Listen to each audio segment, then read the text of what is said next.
গেল 18 ফেব্রুয়ারি 60 বছর বয়সী আব্দুল মোত্তালেব শ্বাসকষ্ট ও উচ্চ রক্তচাপের সমস্যা নিয়ে ভর্তি হন রাজধানীর ধানমন্ডি ল্যাবেড হাসপাতালে। নানা পরীক্ষা নিরীক্ষার পর আব্দুল মোত্তালিবকে 27 ফেব্রুয়ারি আইসিইউতে নেওয়া হয়। সেখানে তিনি কিডনি বিভাগের চিকিৎসক নাবিউল হাসান রানার তত্ত্বাবধানে ছিলেন।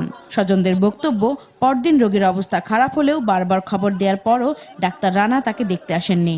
এ সময় তিনি অন্য হাসপাতালে অস্ত্রোপচারে ব্যস্ত ছিলেন।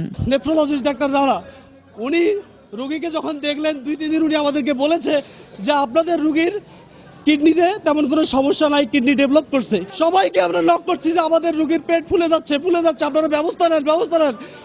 তারা 4 দিন 5 দিনের মাথায় এসে রাত 5 দিন পরে রাত 11টার সময় ডাক্তার এসে বলছে তাকে আইসিইউতে নিতে হবে। What is this? আমরা টাকা দিচ্ছি, আমরা সেবা পাচ্ছি না। 1 মার্চ সকাল 10টায় মারা যান আব্দুল মোত্তালিব। নিহত স্বজনদের অভিযোগ, চিকিৎসকের অবহেলার কারণে আব্দুল মোত্তালিবের মৃত্যু হয়েছে।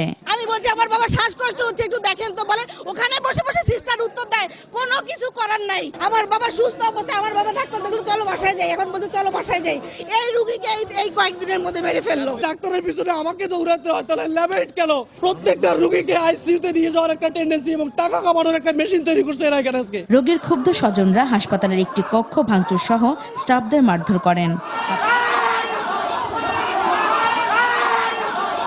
হাতাহাতির এক পর্যায়ে পুলিশ এসে পরিস্থিতি নিয়ন্ত্রণে আনে। আমি প্রধানমন্ত্রীর কাছে রিকোয়েস্ট করব এই হসপিটাল অবিলম্বে বন্ধ করে দেওয়া হোক। এই ঘটনার পর উপস্থিত অন্য রোগীর স্বজনরা অভিযোগ করেন, ল্যাবেড হাসপাতালে এভাবে রোগী মৃত্যুর ঘটনা নতুন নয়। তারা এও বলেন, প্রতিদিন আইসিইউতে রাখার চার্জ অনেক বেশি হওয়ায় অনেক রোগীকে দীর্ঘদিন আইসিইউ ও সিসিইউতে রাখা হয়। 50,000 করে এটা ইচ্ছাকৃত, তারা ওখানে নিয়ে যেত ব্যবসার জন্য, শুধু ব্যবসার জন্য। 15,000 টাকা ব্লাড টেস্ট করছে, আমার কাছে রিপোর্ট আছে এখনো। সিসিতে ওরা আমার আসছে বলে যে এই রোগীকে সিসিতে নিতে, কিন্তু ওরা শুধুমাত্র প্রেশার। আমি নোয়াখালী থেকে আসছি, সরাসরি এখানে ডাক্তার দেখানোর জন্য আসছে। ওরা আমাকে সরাসরি সিসিতে 2 দিন টাকার পরে কালকে আমাকে বলে যে আইসিইউতে পাঠাতে দেবো, ওনার কন্ডিশন একেবারে খারাপ। আইসিইউতে বলছিল 30 থেকে 40,000 টাকা খরচ হবে। মানুষ তো বাঁচার জন্যই হসপিটালে আসে, কিন্তু এই টাইপের যদি সিচুয়েশন হয়, তাও ল্যাবেডের মতো হসপিটালে, তাহলে আমরা কোথায় যাবো? মাত্র 45,000।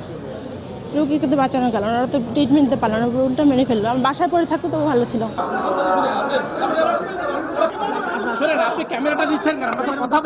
তবে এসব অভিযোগের জবাব দিতে বারবার যোগাযোগ করা হলেও ল্যাবেড কর্তৃপক্ষ কোনো কথা বলতে রাজি হয়নি।